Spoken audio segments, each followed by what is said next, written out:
നമസ്കാരം. Tandem P S സിയുടെ മറ്റൊരു ക്ലാസ്സിലേക്ക് എല്ലാവർക്കും സ്വാഗതം.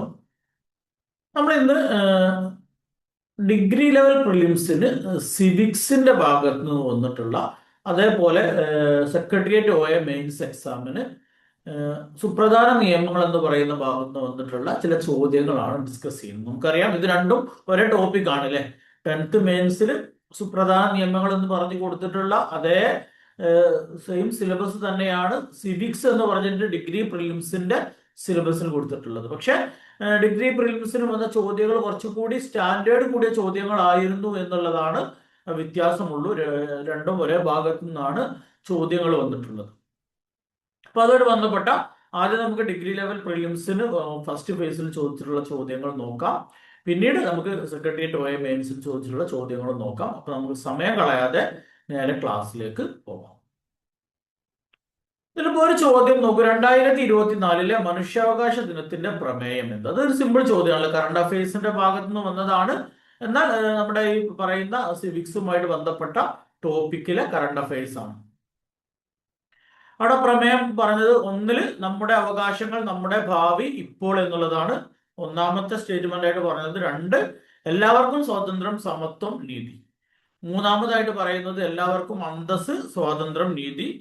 നാലാമതായിട്ട് പറയുന്നത് സമത്വം അസമത്വങ്ങൾ കുറയ്ക്കൽ മനുഷ്യാവകാശങ്ങൾ മുന്നോട്ട് കൊണ്ടുപോകൽ എന്നിവയാണ്.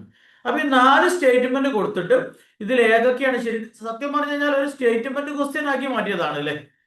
വെറുതെ ഒരു ക്വസ്റ്റ്യൻ കൊണ്ടുപോയിട്ട് നമ്മുടെ സമയം മെനക്കെടുത്താൻ വേണ്ടി ഒരു സ്റ്റേറ്റ്മെന്റ് ക്വസ്റ്റ്യൻ ആക്കി മാറ്റിയതാണ്. ഇവിടെ സ്റ്റേറ്റ്മെന്റ് ക്വസ്റ്റ്യന് വേണ്ടിയുള്ള ഒരു കണ്ടീഷനും ഇല്ല. ആകെ ഒരു ഉത്തരേ വരുന്നുള്ളൂ. ഓപ്ഷനിലൊക്കെ നോക്കിയാൽ അറിയാം. ഓപ്ഷൻ എയിൽ ഓൺലി 1, ഓപ്ഷൻ ബിയിൽ only 2, option C only 3, option D only 4. അതായത് വെറുതെ ഒരു സ്റ്റേറ്റ്മെന്റ് ക്വസ്റ്റ്യൻ ആക്കി മാറ്റിയതാണ് ഈ ചോദ്യം എന്ന് അർത്ഥം. അപ്പൊ ഇതിൽ ഏതാണ് ശരിയായിട്ടുള്ള ആൻസർ? നമുക്കറിയാം നമ്മുടെ അവകാശങ്ങൾ നമ്മുടെ ഭാവി ഇപ്പോൾ എന്ന് പറയുന്നതാണ് ഇതിലുള്ള ഇതിന്റെ ആൻസർ എന്ന് പറയുന്നത്. അതായത് ഓപ്ഷൻ എ ആണ് ശരി ഉത്തരം അല്ലെ. ഓൺലി 1 എന്ന് പറയുന്ന ഓപ്ഷൻ എ ആണ് ശരി ഉത്തരം. The theme for human right day 2024 is our rights our future right now. Our rights our future right now. അതിന്റെ മലയാളമാണ് നമ്മുടെ അവകാശങ്ങൾ നമ്മുടെ ഭാവി ഇപ്പോൾ എന്ന് പറയുന്നത്. അപ്പൊ എന്താണ് ഈ മനുഷ്യാവകാശ ദിനം ആചരിക്കുന്നത്? നമ്മൾ ഡിസംബർ 10-നാണ് അല്ലെ. ഡിസംബർ 10-നാണ് അന്താരാഷ്ട്ര മനുഷ്യാവകാശ ദിനമായിട്ട് ആചരിക്കുന്നത്. എന്താണ് ഈ ഡിസംബർ 10-ന്റെ പ്രത്യേകത?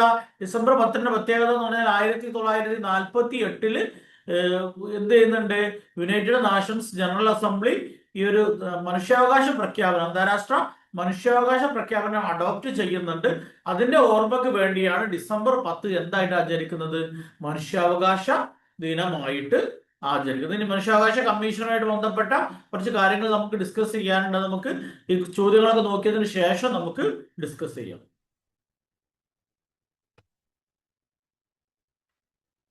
ഇനി സിവിക്സിന്റെ ഭാഗത്ത് നിന്ന് ഡിഗ്രി ലെവൽ പ്രിലിംസിന് വന്നിട്ടുള്ള മറ്റൊരു ചോദ്യമായിരുന്നു. വിവരാവകാശ നിയമത്തിലെ സെക്ഷൻ 24 പ്രകാരം കേരള സർക്കാർ ചില സംഘടനകളെ നിയമത്തിന്റെ പരിധിയിൽ നിന്നും ഒഴിവാക്കിയിട്ടുണ്ട്. എന്നാൽ താഴെ പറയുന്ന സാഹചര്യത്തിൽ വിവരങ്ങൾ നൽകൽ അവർക്ക് ബാധ്യസ്ഥരാണ് എന്ന് പറയുന്നുണ്ട്. ഇതിൽ ഏതൊക്കെയാണ് ഏതൊക്കെ സാഹചര്യത്തിലാണ് ഈ പറയുന്ന ഒഴിവാക്കപ്പെട്ട ഈ വിവരാവകാശ നിയമത്തിന്റെ പരിധിയിൽ നിന്ന് ഒഴിവാക്കപ്പെട്ട സ്ഥാപനങ്ങൾക്ക് തന്നെ താഴെ പറയുന്ന ഏതൊക്കെ സാഹചര്യത്തിലാണ് വിവരങ്ങൾ നൽകേണ്ടത് എന്നുള്ളതാണ് ചോദ്യം.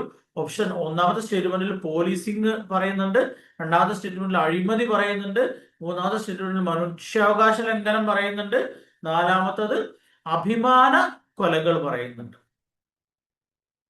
ഇതിൽ ഏതൊക്കെ സാഹചര്യത്തിലാണ് ഈ പറയുന്ന സെക്ഷൻ 24 പ്രകാരം ഒഴിവാക്കപ്പെട്ട സ്ഥാപനങ്ങളും ഇത് കൊടുക്കേണ്ടത് എന്നാണ് ചോദ്യം. ഇവിടെ ഓപ്ഷൻ എയിൽ ഓൺലി 1 ആണ്, ഓപ്ഷൻ ബിയിൽ ഓൺലി 2 and 3 ഉണ്ട്, ഓപ്ഷൻ സിയിൽ ഓൺലി 3 ഉണ്ട്, ഓപ്ഷൻ ഡിയിൽ ആൾ ദ എബോവ് ഉണ്ട് അല്ലെ. നമുക്കറിയാം ഇവിടെ അഴിമതി അതേപോലെ മനുഷ്യാവകാശ ലംഘനം ഈ 2 സാഹചര്യത്തിലുമാണ് എന്ത് ചെയ്യേണ്ടത്? കൊടുക്കേണ്ടത്.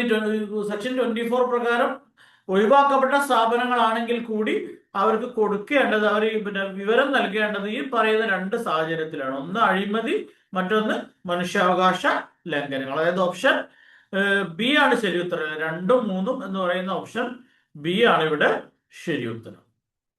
അപ്പൊ section 24 of the right to information act 2005 outlines which organisations are exempt from the act's provision. ഈ പ്രൊവിഷനിൽ നിന്ന് ഏതൊക്കെ സ്ഥാപനങ്ങളാണ് ഒഴിവാക്കപ്പെട്ടത് എന്നാണ് സെക്ഷൻ 24 പറയുന്നത്.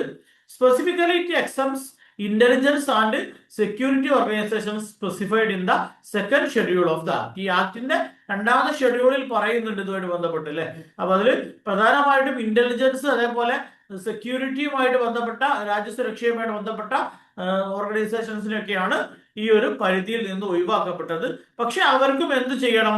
ഈ പറയുന്ന അഴിമതിയായിട്ട് ബന്ധപ്പെട്ട അല്ലെ മനുഷ്യാവകാശ ലംഘനവുമായിട്ട് ബന്ധപ്പെട്ട വിഷയങ്ങളാണെങ്കിൽ അവർക്ക് അതിൽ വിവരങ്ങൾ നിർബന്ധമായിട്ടും നൽകിയിരിക്കണം എന്ന് പറയുന്നുണ്ട്.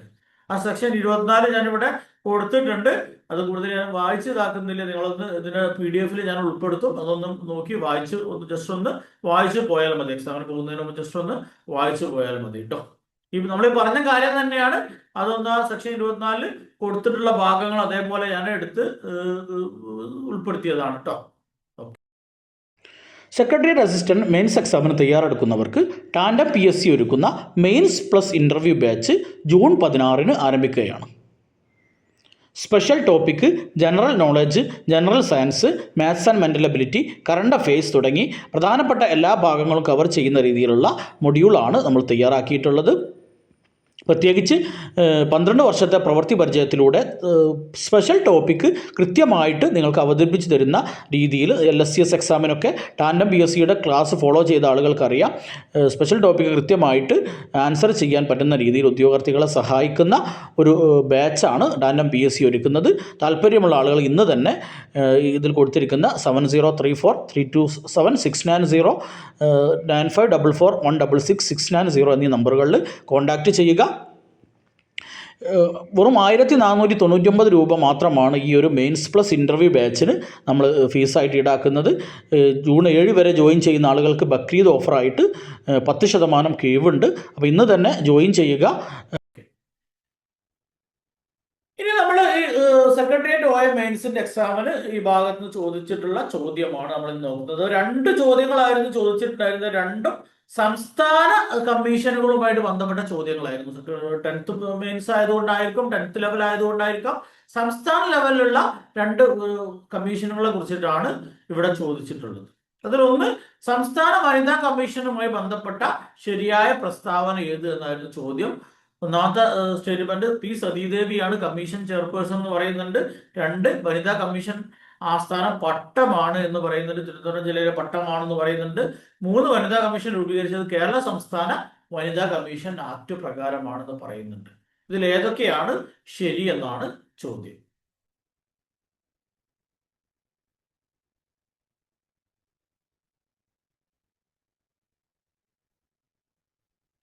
ഏതൊക്കെയാണ് ശരി? ഇതെല്ലാം ശരി തന്നെയാണ് അല്ലെ. P സതീദേവി കമ്മീഷന്റെ ചെയർപേഴ്സൺ ആണ്, ആസ്ഥാനം പട്ടമാണ്, തിരുവനന്തപുരത്തെ പട്ടമാണ്. പിന്നെ കേരള സംസ്ഥാന വനിതാ കമ്മീഷൻ ആക്ട് പ്രകാരമാണ് ഈ കമ്മീഷൻ രൂപീകരിച്ചിട്ടുള്ളത്. അപ്പൊ 3 സ്റ്റേറ്റ്മെന്റും കറക്റ്റ് ആയിട്ടുള്ള സ്റ്റേറ്റ്മെന്റ് ആണ് അല്ലെ. അപ്പൊ ഇതിൽ ഏതാണ് ശരി ഉത്തരം? ആൾ ദ എബോവ് ആണ് അല്ലെ. ഓപ്ഷൻ D ആണ് ശരി ഉത്തരം. ആൾ ദ എബോവ് ആണ് ഇതിന്റെ ആൻസർ ആയിട്ട് വരുന്നത്.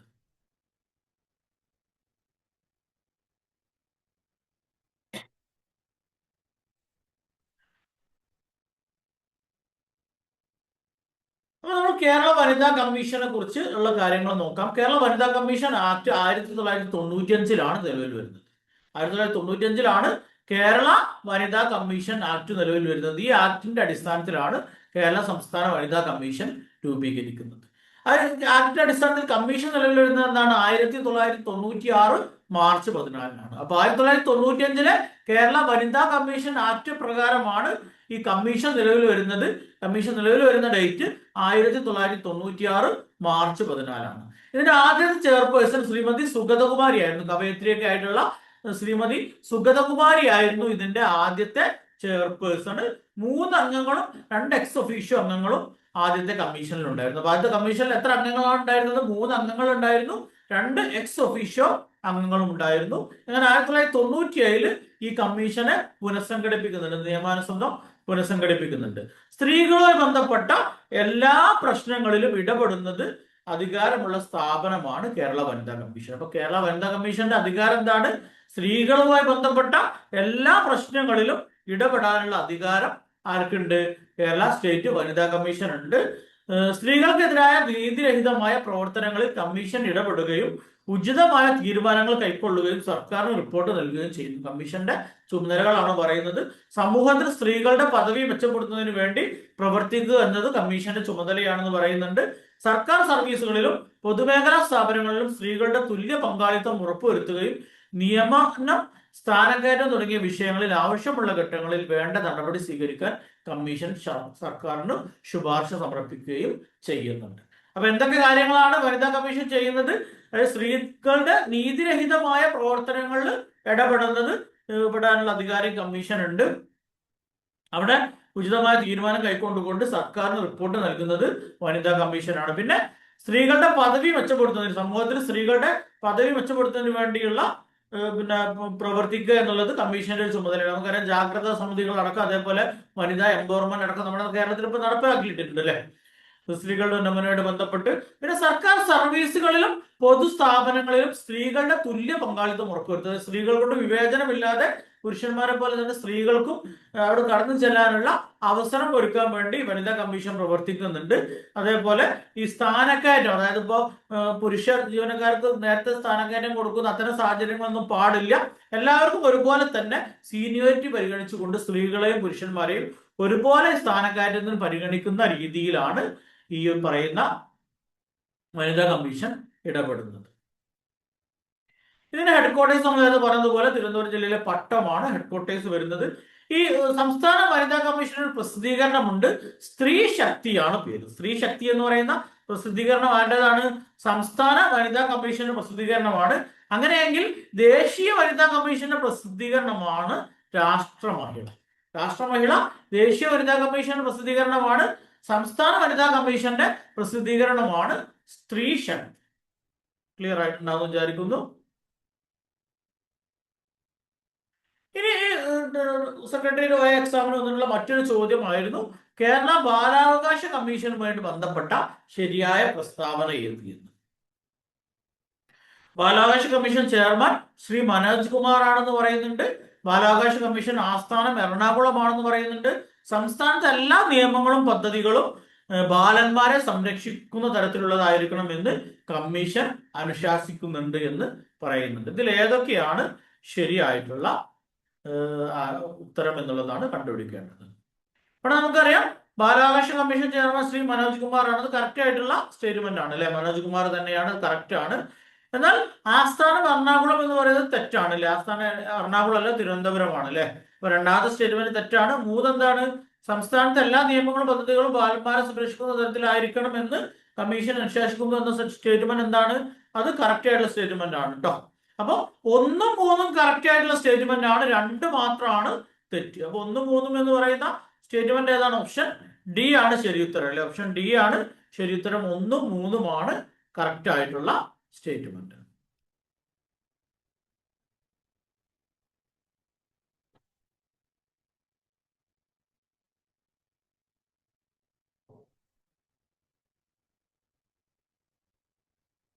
അപ്പൊ ഇനി നമുക്ക് ബാലാവകാശ കമ്മീഷനുമായി ബന്ധപ്പെട്ട വളരെ പ്രധാനപ്പെട്ട ചില കാര്യങ്ങൾ നമുക്ക് നോക്കാം.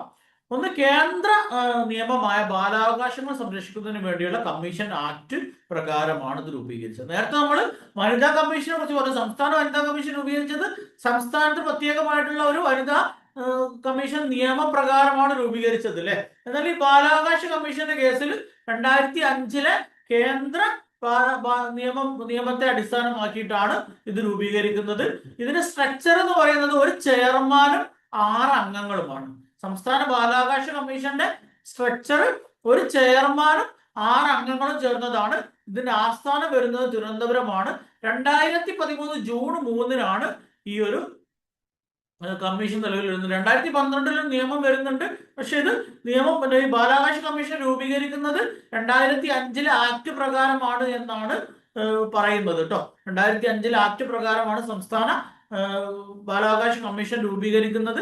2013 ജൂൺ 3 മുതലാണ് ഇത് പ്രവർത്തനം ആരംഭിച്ചിട്ടുള്ളത്. ഇതിന്റെ ആദ്യത്തെ ചെയർമാൻ എന്ന് പറയുന്നത് നീലഗംഗാധരനാണ്. സംസ്ഥാന ബാലാവകാശ കമ്മീഷന്റെ ആദ്യത്തെ ചെയർമാൻ ആരെന്ന് വെച്ച് കഴിഞ്ഞാൽ അത് നീല ഗംഗാധരനാണ്. നിലവിലുള്ള ചെയർമാൻ നമ്മൾ ഇതിൽ കണ്ട പോലെ ഓപ്ഷനിൽ കണ്ടതുപോലെ KV മനോജ് കുമാറാണ്. അപ്പൊ ആദ്യത്തെ ചെയർമാൻ നീല ഗംഗാധരനാണ്. നിലവിലെ ചെയർമാൻ KV മനോജ് കുമാറാണ്. ഒരു ചെയർമാനും 6 അംഗങ്ങളുമാണ് സമിതിയിലുള്ളത്. കാലാവധി എന്ന് പറയുന്നത് ചെയർമാന്റെ കാലാവധി 3 വർഷവും അല്ലെങ്കിൽ 65 വയസ്സ്. ഇതിൽ ഏതാണ് ആദ്യം സംഭവിക്കുന്നത് അതാണ്. എന്നാൽ അംഗങ്ങളുടെ കാര്യത്തിൽ 60 വയസ്സ് വരെ സമയമുള്ളൂ. 3 വർഷം എന്നുള്ളത് ചെയർമാനും അംഗങ്ങൾക്കും സെയിം ആണ്. എന്നാൽ ഈ പറയുന്ന 60 വയസ്സ് എന്നുള്ളത് 60 വയസ്സാണ് മെമ്പർമാർക്ക്, 60 വയസ്സ് വരെയാണ്. എന്നാൽ 65 വയസ്സ് വരെയാണ് ചെയർമാന്റെ കാലാവധി. ഇത് മാറിപ്പോരുത്. ചെയർമാനും മെമ്പർമാർക്കും ഇതിൽ എന്തുണ്ട്, വ്യത്യാസമുണ്ട് അല്ലെ, കുറച്ച് വ്യത്യാസമുണ്ട്. ചെയർമാന് 65 വയസ്സ് വരെ പദവിയിൽ തുടരാം. എന്നാൽ അംഗങ്ങൾക്കാണെങ്കിൽ 60 വയസ്സ് വരെ തുടരാൻ പറ്റുള്ളൂ. നോർമൽ ടേം എന്ന് പറയുന്നത് ചെയർമാനാണെങ്കിലും അംഗങ്ങൾക്കാണെങ്കിലും 3 വർഷമാണ്. അപ്പൊ ഈ 3 വർഷം തികയുന്നതിന് മുമ്പ് ഈ അംഗങ്ങൾക്ക് 60 വയസ്സോ അല്ലെ ചെയർമാൻ 65 വയസ്സോ പൂർത്തിയായി കഴിഞ്ഞാൽ എന്ത് ചെയ്യണം, അവര് റിസൈൻ ചെയ്യണം അല്ലെ. ആ രീതിയിലാണ് അതിന്റെ ഘടന വരുന്നത്.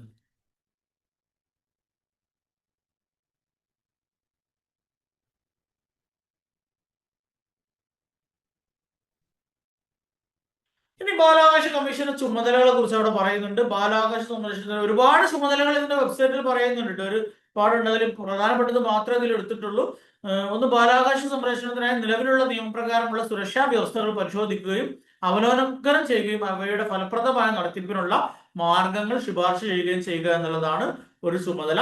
സുരക്ഷാ വ്യവസ്ഥയുടെ പ്രവർത്തനം സംബന്ധിച്ച് വാർഷികമായോ കമ്മീഷൻ ഉചിതമെന്ന് തോന്നുന്ന ഇടവേളകളിലോ സർക്കാരിന് റിപ്പോർട്ട് സമർപ്പിക്കും. അപ്പൊ എപ്പോഴാണ് റിപ്പോർട്ട് സമർപ്പിക്കേണ്ടത്?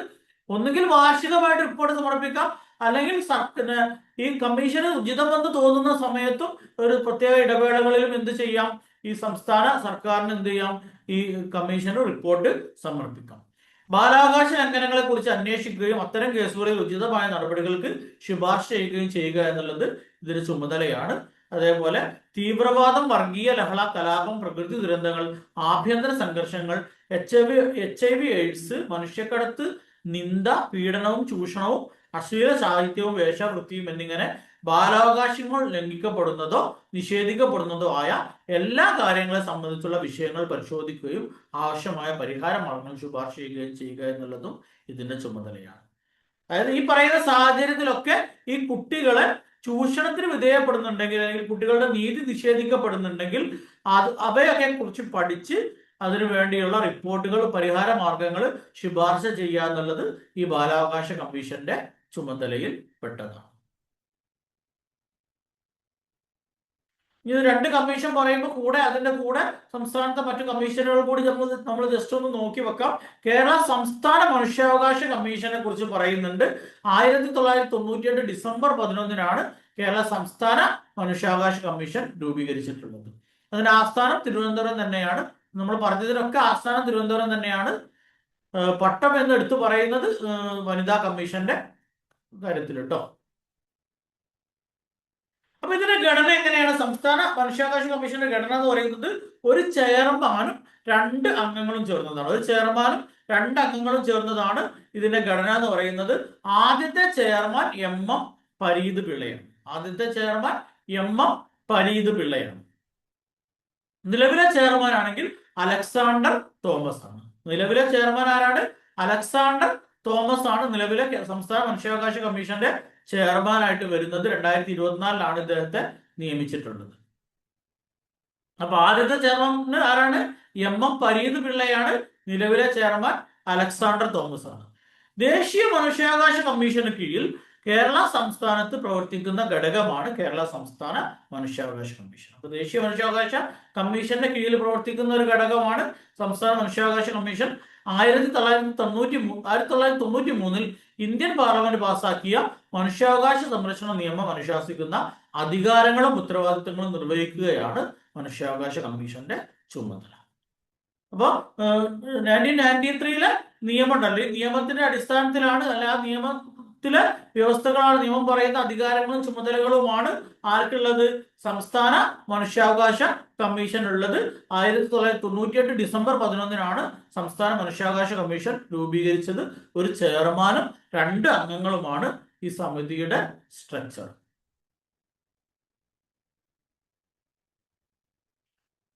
ഇനി അതുപോലെ തന്നെ നമ്മൾ പഠിച്ചു വെക്കേണ്ട ഒരു സംസ്ഥാന കമ്മീഷനാണ് സംസ്ഥാന വിവരാവകാശ കമ്മീഷൻ അല്ലെ.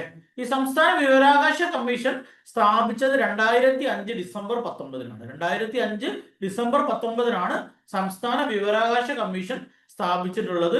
അതിന്റെ ആസ്ഥാനം വരുന്നത് തിരുവനന്തപുരം ജില്ലയിലാണ്. 3 വർഷം അല്ലെങ്കിൽ 65 വയസ്സാണ് ഇതിന്റെ കാലാവധി പറയുന്നത്. 3 വർഷം അല്ലെങ്കിൽ 65 വയസ്സാണ് കാലാവധി.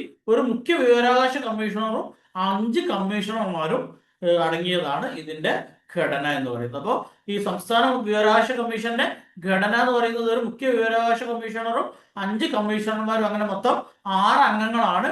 കാലാവധി വരുന്നത് 3 വർഷം അല്ലെങ്കിൽ 65 വയസ്സാണ് കാലാവധി. ഇത് നിലവിൽ വന്നിട്ടുള്ള സംസ്ഥാന വിവരാവകാശ കമ്മീഷൻ നിലവിൽ വന്നിട്ടുള്ളത് റൈറ്റ് ഇൻഫർമേഷൻ ആക്ട് 2005 അതായത് 2005 ദേശീയ വിവരാവകാശ നിയമത്തിന്റെ അടിസ്ഥാനത്തിലാണ് സംസ്ഥാന വിവരാവകാശ കമ്മീഷൻ നിലവിൽ വന്നിട്ടുള്ളത്. സംസ്ഥാന വിവരാവകാശ കമ്മീഷന്റെ നിലവിലെ ചെയർമാൻ വി ഹരിനായരാണ്. സംസ്ഥാന വിവരാവകാശ കമ്മീഷന്റെ നിലവിലെ ചെയർമാൻ. ആദ്യത്തെ ചെയർമാൻ എന്ന് പറയുന്നത് പാലാട്ട് മോഹൻദാസ് ആണ്. ദേശീയ വിവരാവകാശ കമ്മീഷൻ ആദ്യത്തെ ചെയർമാൻ ആരായിരുന്നു?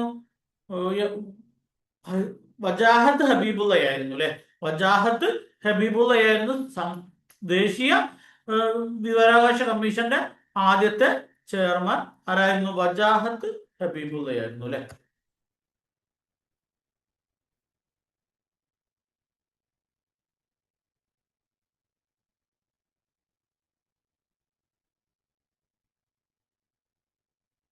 ഇതാരാണ്? ദേശീയ വിവരാവകാശ കമ്മീഷന്റെ ആദ്യത്തെ ചെയർമാൻ ആണോ? ദേശീയ കമ്മീഷന്റെ ആദ്യത്തെ ചെയർമാൻ ആരാണ്? വജാഹത്ത് ഹബീബുള്ളയാണ്. എന്നാൽ സംസ്ഥാന കമ്മീഷന്റെ ആദ്യത്തെ ചെയർമാൻ പാലാട്ട് മോഹൻദാസ് ആണ്. നിലവിലെ സംസ്ഥാന വിവരാവകാശ കമ്മീഷണർ ആരാണ്? വി ഹരിനായരാണ്. ക്ലിയർ ആയിട്ടുണ്ടാവുമെന്ന് വിചാരിക്കുന്നു.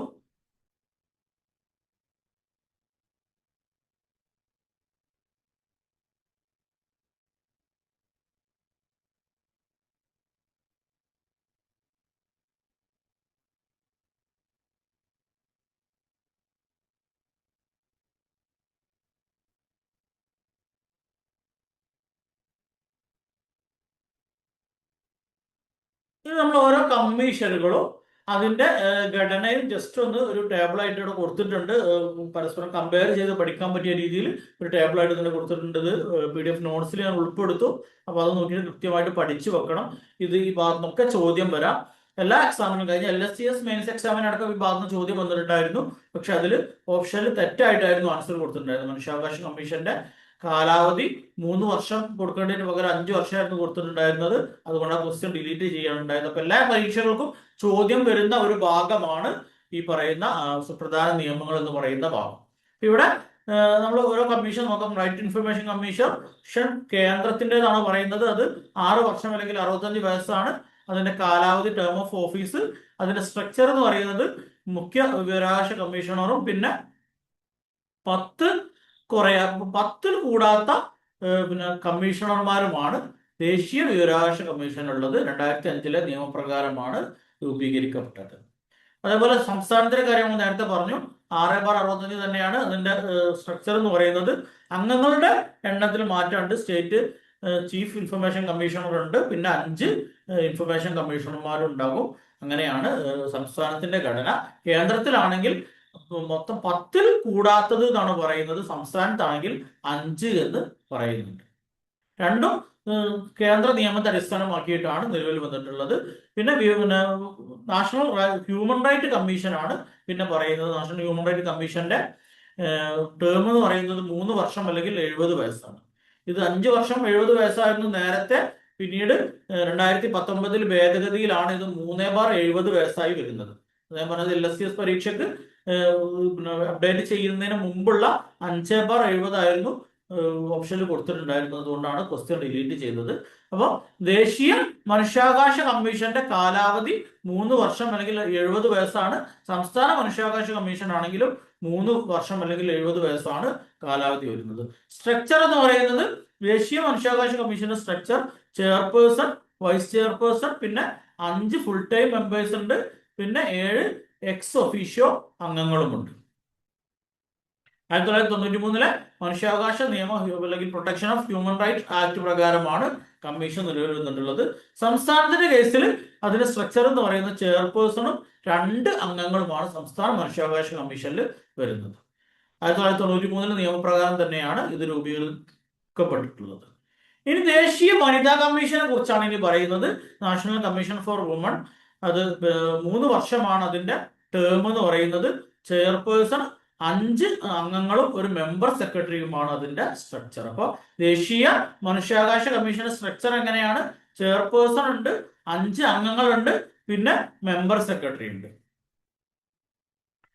ദേശീയ മനുഷ്യാവകാശ കമ്മീഷൻ നിലവിൽ വന്നിട്ടുള്ളത് 1990 ദേശീയ വനിതാ കമ്മീഷൻ നിയമപ്രകാരമാണ് ദേശീയ വനിതാ കമ്മീഷൻ രൂപീകരിക്കപ്പെട്ടത്. അപ്പോൾ ദേശീയ വനിതാ കമ്മീഷൻ രൂപീകരിക്കപ്പെട്ടത് 1990 ദേശീയ വനിതാ കമ്മീഷൻ നിയമപ്രകാരമാണ് എന്നുള്ള കാര്യം ഓർത്തു വെക്കുക.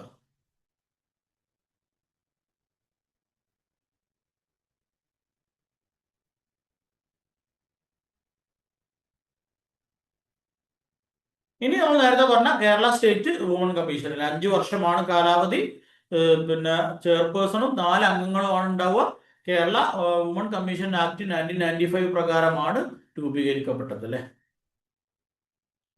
പിന്നെ ഒരുപാട് സ്റ്റാറ്റ്യൂട്ടറി ബോഡീസ് അവിടെ കൊടുത്തിട്ടുണ്ട്. എല്ലാം ജസ്റ്റ് ഒന്ന് നോക്കി വെക്കുക. നാഷണൽ കമ്മീഷൻ ഫോർ മൈനോറിറ്റീസ് ഉണ്ട്, 3 വർഷമാണ് കാലാവധി. ചെയർപേഴ്സണും വൈസ് ചെയർപേഴ്സണും 5 അംഗങ്ങളുമാണ് അതിലുള്ളത്. National commission for minorities act 1992 പ്രകാരമാണ് ഈ ഒരു കമ്മീഷൻ രൂപീകരിക്കപ്പെട്ടിട്ടുള്ളത്.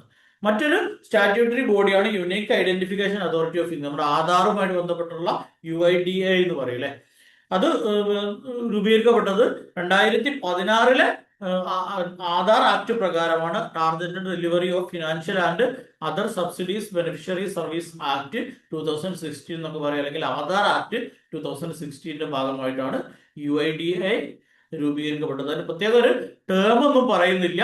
ഇതിന് കേന്ദ്ര ഗവൺമെന്റ് തീരുമാനിക്കുന്ന ടേം ആയിരിക്കും ഇതിന് ടേം എന്ന് പറയുന്നത്. ചീഫ് എക്സിക്യൂട്ടീവ് ഓഫീസറും 2 പാർട്ട് ടൈം മെമ്പേഴ്സും പിന്നെ ചെയർമാനുമാണുള്ളത്. ചെയർമാൻ നിലവിൽ വേക്കന്റ് ആണ്. അപ്പോൾ ചീഫ് എക്സിക്യൂട്ടീവ് ഓഫീസർ ഉണ്ട്, 2 പാർട്ട് ടൈം മെമ്പേഴ്സ് ഉണ്ട്, പിന്നെ ഒരു ചെയർമാനും ഉണ്ടാകും. ചെയർമാന്റെ ഇത് നിലവിൽ വേക്കന്റ് ആയിട്ട് കിടക്കുകയാണെന്നുള്ള കാര്യം കൂടി ഓർക്കുക. പിന്നെ നാഷണൽ ഗ്രീൻ ട്രൈബ്യൂണലിന്റെ കാര്യത്തിൽ 5 വർഷമാണ് കാലാവധി. അതിന് സ്ട്രക്ചർ ചെയർപേഴ്സൺ, പിന്നെ ജുഡീഷ്യൽ മെമ്പേഴ്സ് ഉണ്ട്, അതേപോലെ എക്സ്പേർട്ട് മെമ്പേഴ്സും ഉണ്ടാകും. നാഷണൽ ഗ്രീൻ ട്രൈബ്യൂണൽ ആക്ട് 2010 പ്രകാരമാണ് ഈ ഒരു സ്റ്റാറ്റ്യൂട്ടറി ബോഡി രൂപീകരിച്ചിട്ടുള്ളത്. പിന്നെ national commission for protection of child rights ആണ്. ചെയർമാന് കാലാവധി 3 വർഷം അല്ലെങ്കിൽ 65 വയസ്സ് വരെയാണ്.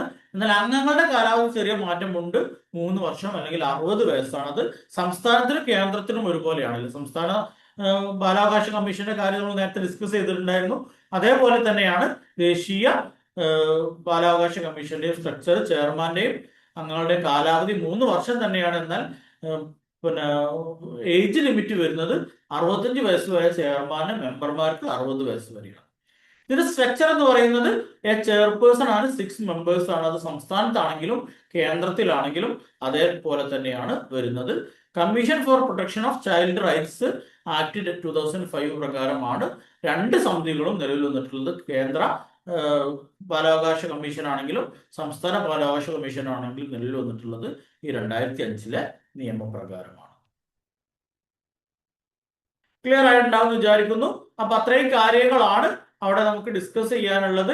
ഇതെല്ലാം വളരെ ഇമ്പോർട്ടന്റ് ആണ്. ഞാൻ എല്ലാം കൂടി ഡീറ്റെയിൽഡ് ആയിട്ട് പറയുന്നില്ല. നിങ്ങൾക്ക് ടേബിൾ നമ്മൾ നേരത്തെ എല്ലാം ഡിസ്കസ് ചെയ്തിട്ടുള്ളതാണ്, ഒരുപാട് ക്ലാസ്സുകളിലായിട്ട് ഡിസ്കസ് ചെയ്തിട്ടുള്ളതാണ്. ഇതിന്റെ ഒരു സമറി ആയിട്ടാണ് ഇവിടെ കൊടുത്തിട്ടുള്ളത്. ഇതെല്ലാം വളരെ ഇമ്പോർട്ടന്റ് ആയിട്ടുള്ള പോയിന്റുകളാണ്. ഒന്നുപോലും ഇതിൽ സ്കിപ്പ് ചെയ്യാനില്ല. അത്രയും ഇമ്പോർട്ടന്റ് ആയിട്ടുള്ള ഏത് ഭാഗത്തും ചോദ്യം വരാൻ സാധ്യതയുണ്ട്. ആ രീതിയിൽ തന്നെ പഠിക്കുക.